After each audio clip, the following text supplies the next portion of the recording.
On this lone island occurs one of the strangest stories in the wild kingdom.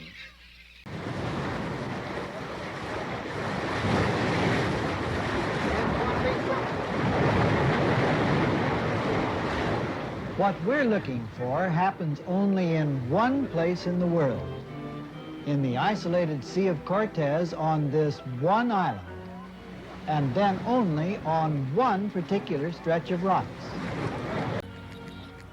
But where's the great mystery? It's right here. A bat, a bird and a bat that both share the same home. This is the only place in the world where these two totally different creatures room together. The bat eats fish too, catching them with those weird fish hook-like claws. And like the least petrel, it also hunts after sunset.